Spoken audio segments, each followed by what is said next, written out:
Hello बच्चों, आज class 11 physics के 7 चैप्टर का 5th लेक्चर है और आज भी आपको इक्वेशन ऑफ मोशन पढ़ना है। जैसा मैंने पिछले लेक्चर में आपको बताया बेटा कि लीनियर इक्वेशन मोशन है, आपने पढ़ा है। उसी तरीके से रोटेशनल मोशन में रोटेशनल इक्वेशन ऑफ मोशन है और मैंने पिछले लेक्चर में भी दोनों को करके दिखाया था ताकि आपको थोड़ा कंपैरिजन उनका पता चले और किस तरीके से आप जो पहले आपने सीखा है उस चीज़ को आप यहाँ पर अप्लाई कर सकते हैं, यानी उस चीज़ की आप हेल्प ले सकते हैं अपने पिछले एक्सपीरियंस का। तो देखो, फर्स्ट इक्वेशन तो बता दिया, आप सेकंड इक्वेशन की बात करेंगे। सेकंड इक्वेशन ऑफ मोशन आपको सबको पता है, S = UT + ½ AT² होता है। तो एक चीज़ जैसे मैंने पहले ही बताया कि आपको एक चीज़ याद रखना है कि फर्स्ट स्टेप आपको याद रखना है डेरिवेशन का, कि फर्स्ट स्टेप क्या था, क्योंकि फर्स्ट स्टेप सही रहेगा तो हमारे डेरिवेशन की सही होने की प्रोबेबिलिटी ज़्यादा हो जाएगी, चांस ज़्यादा हो जाएगा। तो जब हम second equation of motion drive करते हैं तो उसे हम करते हैं वेलोसिटी के फॉर्मूले से। जैसे मैंने बताया, first equation of motion drive करेंगे तो एक्सेलरेशन के फॉर्मूले से स्टार्ट करेंगे और सेकंड इक्वेशन ऑफ मोशन जब हम ड्राइव करेंगे, कैलकुलस मेथड से बात कर रहे हैं, तो हम वेलोसिटी के फॉर्मूले से ड्राइव करेंगे। तो वो क्या था हमारा, वेलोसिटी इक्वल्स टू, इसको मैं ऐसे लिख देता हूँ, v = dx/dt। ठीक है, इस वेलोसिटी को हम इंस्टेंटेनियस वेलोसिटी बोलते हैं। dx का मतलब डिस्प्लेसमेंट में चेंज आ रहा है, dt का मतलब टाइम में चेंज आ रहा है। चेंज जो है बहुत छोटा है क्योंकि dx लिखा है, dt dx इसी के लिए यूज होते हैं, जहाँ पर d लग जाता है वो स्मॉल को रिप्रेजेंट करने लगता है। dt टाइम में बहुत छोटा चेंज, dx डिस्प्लेसमेंट में बहुत छोटा चेंज। ठीक है, बहुत आसान सा है। इसमें क्या करेंगे, हम क्रॉस मल्टीप्लाई कर देंगे, v के नीचे 1 मान लो और इसको मल्टीप्लाई कर दो तो dx = और यहाँ पर v को इससे मल्टीप्लाई कर दो, क्या हो जाएगा, v dt। ठीक, इतना समझ में आ गया। अब करना ये है, इस dx को आप एज इट इज लिख दो, इस v की जगह u + at लिख दो। ये कहाँ से आ गया भाई, फर्स्ट इक्वेशन आपने पढ़ा है, v = u + at होता है, तो वही हमें लिखना है। इस v की जगह u + at, ब्रैकेट लगाया और यहाँ पर हमने dt लिख दिया। अब हमने क्या करना है, हम इसको इंटीग्रेट करना है, तो हमने दोनों तरफ इंटीग्रेशन का साइन लगाना है, sign of integration u + at और ये हो गया dt। अगर कुछ बच्चों को ये आता है तो वो क्या कर सकते हैं, इसको स्किप करके थोड़ा वीडियो को आगे बढ़ा दो और आप सीधा रोटेशनल मोशन वाला पार्ट आप देख सकते हैं। मैं तो इसलिए दोनों करा रहा हूँ ताकि इससे बच्चों को इस रोटेशन के केस में जो हम इक्वेशन ड्राइव कराएंगे उनको समझने में हेल्प मिले। ओके बेटा, अब मैंने बताया लिमिट लगाने का तरीका। देखो, लिमिट में थोड़ा सा दिमाग लगाना है कि कैसे इसको लगाया जाएगा, वरना तो फिर रट्टा मारेंगे, कहाँ तक रट्टा मारेंगे, इतनी चीज़ें हैं, केमिस्ट्री भी पढ़नी है, फिजिक्स भी पढ़नी है, बायो वाले बायो भी पढ़ेंगे, मैथ्स वाले मैथ्स भी पढ़ेंगे। तो रटना तो है लेकिन उसके लिए भी थोड़ा समझना भी है कि हम इस चीज़ को कैसे याद रखेंगे। तो देखो, यहाँ dx लिखा है, इसका मतलब डिस्प्लेसमेंट में चेंज आ रहा है, यानी लिमिट कैसे लगाना है, डिस्प्लेसमेंट के अकॉर्डिंग। यहाँ पर है u, ये है इनिशियल वेलोसिटी। इनिशियल वेलोसिटी कभी भी वेरिएबल हो नहीं सकती भाई। एक सिंपल सी बात समझो यार, एक ऑब्जेक्ट है, वो रेस्ट से स्टार्ट हुआ, उसकी इनिशियल वेलोसिटी 0 हो गई। अब वो आगे चला जाए, रॉकेट बन जाए, हवाई जहाज बन जाए, कुछ भी बन जाए, अब इनिशियल को कैसे चेंज कर लेगा, इनिशियल तो चेंज होने वाली नहीं। बस समझ रहे हो। हाँ, अब सपोज कर लिया हमने किसी ऑब्जेक्ट की इनिशियल वेलोसिटी 0 नहीं है। अब ये भी देखो पता होना चाहिए कि इनिशियल वेलोसिटी, कई बार बच्चों को दिमाग में क्या होता है कि इनिशियल वेलोसिटी हमेशा 0 ही होगी। इनिशियल वेलोसिटी जरूरी नहीं कि हमेशा 0 ही हो, वो नॉन जीरो भी हो जाती है। ठीक है, ये मैं बता रखा है। ठीक, अब कई बार बच्चों को लग रहा है ये कैसे हो गया, अभी इनिशियल वेलोसिटी कैसे ≠ 0 होगी। तो उसका देखो सिंपल सा एग्जाम्पल बताता हूँ। 2 बच्चे मेरे बाजू में खड़े हैं, बस समझ में आ रही है। मुझे क्या कराना है, रेस करवानी, और एक तीसरा और है, उसका हमें वेट करना है, यानी कि 3 बच्चों की रेस करवानी, तीनों को। अब 2 को तो मैंने खड़ा कर लिया, अब तीसरा गया हुआ था, बोला मैं अभी आ रहा हूँ, अब उसका वेट कर रहा है बैठ के, आ रहा हुआ। जब काफ़ी देर हो गई वो नहीं आया, हमने छोड़ो यार, उस तीसरे वाले को छोड़ो, तुम ही दोनों रेस करो। ठीक, अब दोनों से हमने कहा भाई जैसे ही हम बोलेंगे रेडी 1 2 3 गो बोलेंगे, गो में भागना है। ठीक, अब जैसे मैंने रेडी 1 2 3, अब जैसे ही अब मैं बोल रहा हूँ रेडी 1 2 3, वो तो रेडी है दौड़ने के लिए। अब तीसरा वाला आ रहा दौड़ता हुआ, टुक टुक टुक टुक। जैसे ही मैंने बोला गो, वो इनके पैरेलल में आ गया, यानी कि ये दोनों ऐसे खड़े हैं, यहाँ पे 2 लोग खड़े हैं, मैं बोला रेडी, ये रेडी हैं 1 2 3 गो। अब जैसे गो बोला वो भागता हुआ आ ही रहा था, वो इनके बाजू में, तो वो रुका थोड़ी, वो तो दौड़ता दौड़ता आ गया, इनके बाजू में गो बोल दिया तो बस वो भी भागता चला गया।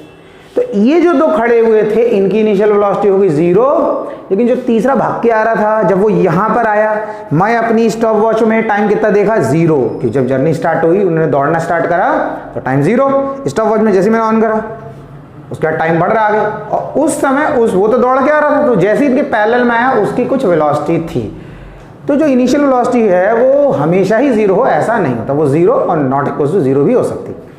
फिलहाल दोनों में से कोई भी केस हो, इनिशियल वेलोसिटी कांस्टेंट कंसीडर करते कि उसमें हम कोई चेंज नहीं कर सकते, क्योंकि जैसे टाइम आगे बढ़ जाएगा हम कैसे चेंज कर लेंगे। एक्सेलरेशन मैंने बताया वेरिएबल भी हो सकता है, कांस्टेंट भी हो सकता है, लेकिन इस इक्वेशन को जब हम ड्राइव करते हैं तो हम पहले ही कंसीडर कर लेते हैं कि एक्सेलरेशन कांस्टेंट है, ठीक है, तो ये भी कांस्टेंट हो गया। अब बचा टाइम, तो इसका मतलब यहाँ पर लिमिट टाइम के अकॉर्डिंग लगेगी, यहाँ पर लिमिट डिस्प्लेसमेंट के अकॉर्डिंग लगेगी, यहाँ पर लिमिट टाइम के अकॉर्डिंग लगेगी।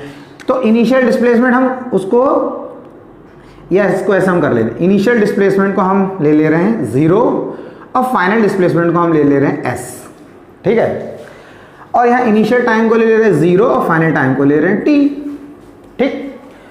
अब dx का मैं पहले बताया, dx का x, dl का l, dw का w, इस तरीके से इंटीग्रेशन होता है। तो dx का हो गया x, स्क्वायर ब्रैकेट लगा दिया, 0 से s लिख दिया इक्वल्स टू, अब इसको थोड़ा अलग अलग कर लेंगे, देखो इसमें दो टर्म है, एक u वाला एक ये वाला, तो हमने कहा साइन ऑफ इंटीग्रेशन 0 से t u, अब इस इंटीग्रेशन के साइन से समझ लो ये इसके साथ मल्टीप्लाई होगा और एक बार dt इसके साथ, तो क्या हो जाएगा ये dt, ठीक, और प्लस साइन ऑफ इंटीग्रेशन 0 से t लिमिट लगाया और a t और ये हो गया dt। बात समझ आ गई? इस इंटीग्रेशन को इससे मल्टीप्लाई करा, dt को इससे मल्टीप्लाई करा, इस इंटीग्रेशन को इस टर्म से मल्टीप्लाई करा, dt को इससे मल्टीप्लाई करा, ब्रैकेट के बाहर जितनी चीज़ें होंगी वो दोनों को मल्टीप्लाई करना अंदर। समझ में आ रहा है? सिंपल सा है, देखो x प्लस वाई और यहाँ पे लिखा हो z और यहाँ लिखा हो q, तो क्या करोगे तुम खुद देखो, इस q को इससे मल्टीप्लाई करोगे, इससे मल्टीप्लाई क्या हो जाएगा q x z, हो गया नहीं हो गया, इसको इससे मल्टीप्लाई, इसको इससे multiply plus q y z, ऐसे तो करोगे, ठीक है। हाँ यार तेज हो यार, ठीक है। अब इधर देखो यार, हटाओ, अब क्या करना है, इसके place upper limit s minus 0, तो ये तो ऐसे ही हो जाएगा। अब u मैंने बताया कांस्टेंट है, इनिशियल वेलोसिटी कांस्टेंट होती है, तो इसको पहले ब्रैकेट वो इंटीग्रेशन के साइन से बाहर पहले लिख दो, इसको इंटीग्रेशन के साइन से पहले लिख दिया और यहाँ लिमिट लगाया 0 और यहाँ लगाया t और अंदर कर दिया dt, ठीक है। फिर क्या करा, प्लस a हाँ कांस्टेंट है, इसको यहाँ लिखा साइन ऑफ इंटीग्रेशन 0 से t dt, ठीक, तो s माइनस 0 तो s हो जाएगा यार u। अब dt का इंटीग्रेशन क्या होगा t, स्क्वायर ब्रैकेट लगाओ, लिमिट लगाओ नीचे 0 ऊपर लगा दो t, अरे कैसा लग गया यार स्क्वायर ब्रैकेट, ऐसा सही, अब सही है। फिर प्लस a t dt का इंटीग्रेशन, अब समझना देखो इंटीग्रेशन बड़ा होगा, t dt का होता है t square upon 2, x dx का x square upon 2, l dl का l स्क्वायर अपॉन 2। अब कैसे होता है वो समझ लो, सिंपल सा फॉर्मूला है, t के ऊपर कोई पावर नहीं लगी है तो हम क्या मानेंगे 1 लिखा है, ठीक है।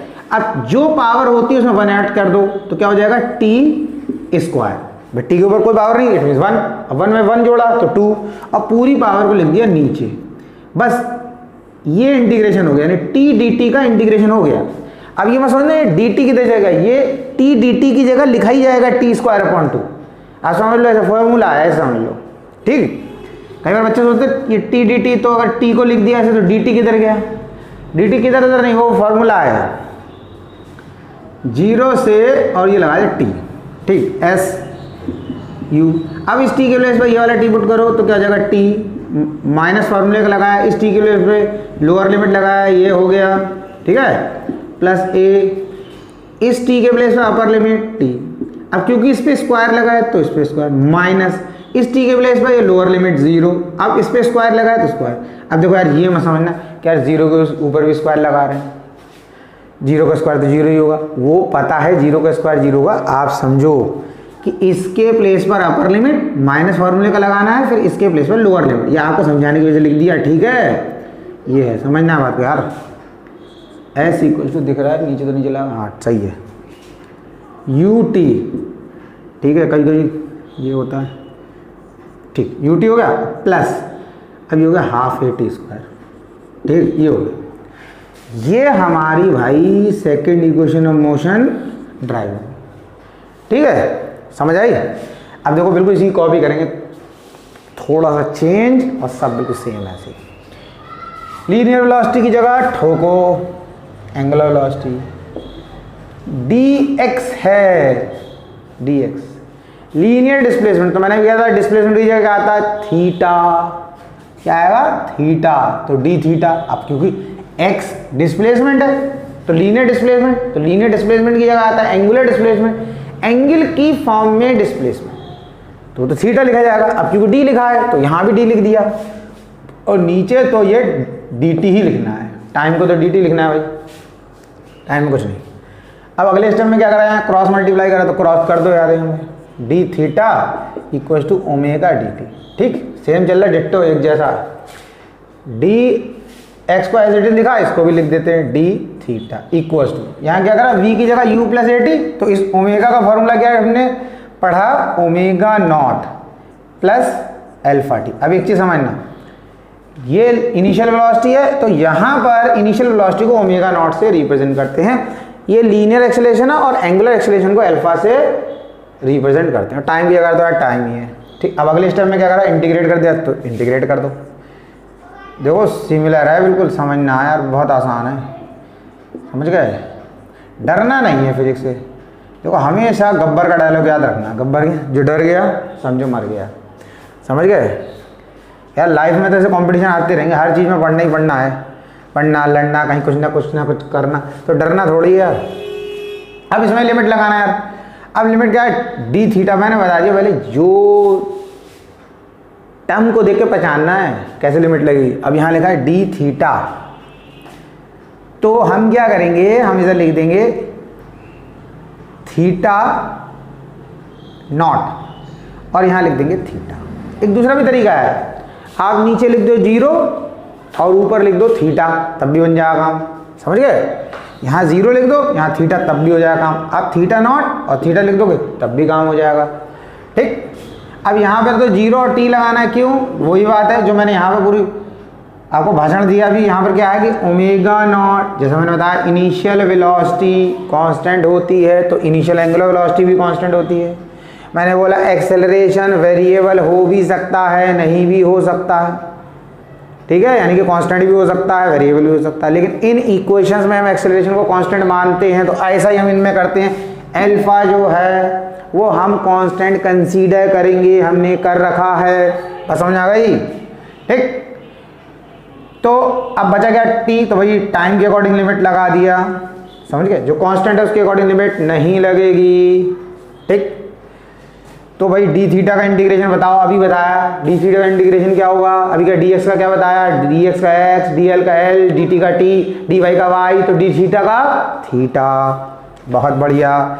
थीटा पे लो, स्क्वायर ब्रैकेट लगाओ, नीचे लिखो थीटा नॉट और थीटा इक्वल, इसको अलग अलग तोड़ो, जैसे इसमें करा दो, अलग अलग पार्ट में कर लिया, अलग अलग पार्ट में कर लो। 0 से T omega not D T plus integration का साइन 0 से T alpha T D T, ठीक है। अब देखो इस थीटा की जगह अपर लिमिट लगाया थीटा माइनस, फार्मूले का लगाया इस थीटा की जगह ये थीटा अपर लिमिट, फिर माइनस लगाया फार्मूले का इस थीटा की जगह lower limit theta not equals to, अब इसमें ओमेगा नॉट को बाहर ले लो, क्योंकि ओमेगा नॉट तो कांस्टेंट है, इनिशियल एंगुलर वेलोसिटी कांस्टेंट है 0 से टी, और अंदर लिखा D T plus alpha constant है, साइन ऑफ इंटीग्रेशन 0 से टी टी डी टी, बिल्कुल सेम कहानी चल रही है। अब इसकी जगह क्या करेंगे, हम इसको एक चीज कर लेते हैं, let theta minus theta not equal to theta. देखो बच्चों, अगर हमने पहले इसको लिमिट लगाया होता 0 और इसको थीटा, तो थीटा माइनस 0 पहले थीटा आया था। अब हमने इसको लिखा थीटा माइनस थीटा नॉट, तो थीटा माइनस थीटा नॉट को थीटा ले लिया, तो ऐसा कर दिया हमने। मतलब जो ऑब्जेक्ट है उसका इनिशियल एंगुलर डिस्प्लेसमेंट कितना है थीटा, और फाइनल कितना है, सॉरी, जो ऑब्जेक्ट है उसका इनिशियल एंगुलर डिस्प्लेसमेंट कितना है थीटा नॉट, और फाइनल डिस्प्लेसमेंट यानी कि टी टाइम पर जो डिस्प्लेसमेंट है एंगुलर डिस्प्लेसमेंट वो थीटा है। हम ये भी कंसीडर कर सकते थे कि उसका इनिशियल एंगुलर डिस्प्लेसमेंट 0 है, फाइनल थीटा है। तो मैंने आपको बता दिया, अगर आप यहाँ पे 0 और थीटा कर दिया तब भी हो जाएगा, अगर आप थीटा नॉट करा थीटा कर दिया तब भी हो जाएगा, वो जैसा आपको सही लगे वैसा कर लो। तो यहाँ हो गया theta equals to omega not, D T का इंटीग्रेशन हो गया टी ऐसे करके लगाया, ये स्क्वायर ब्रैकेट 0 से टी प्लस एल्फा। अब टी डी टी का इंटीग्रेशन देखो क्या बताया, टी डी टी का टी स्क्वायर अपॉन 2 है, बिल्कुल ऐसे ही करना है, टी स्क्वायर अपॉन 2 और ये स्क्वायर ब्रैकेट इसमें लिमिट लगा दो भाई 0 से टी। ठीक, अब ये तो थीटा हो गया इक्वल्स टू ओमेगा नॉट। अब देखो इसकी जगह अपर लिमिट लिखोगे टी और फिर माइनस इसकी जगह लोअर लिमिट 0, ठीक, एल्फा इसके प्लेस पर अपर लिमिट तो क्या हो जाएगा टी स्क्वायर माइनस इसके प्लेस पर अपर लिमिट टी स्क्वायर, फिर इस टी के प्लेस पर फिर लोअर लिमिट लगाना है, लेकिन उससे पहले माइनस लगाना है, upper limit minus lower limit, तो टी स्क्वायर माइनस इस टी की जगह लिखा है 0 तो 0 का स्क्वायर अपॉन 2, ये हो गया, ठीक है। और theta equals to omega not T plus half alpha T square. तो ये हमारा second equation of motion drive हो गया। समझ आया? ठीक है, समझ आया तो नोट कर लो, ठीक।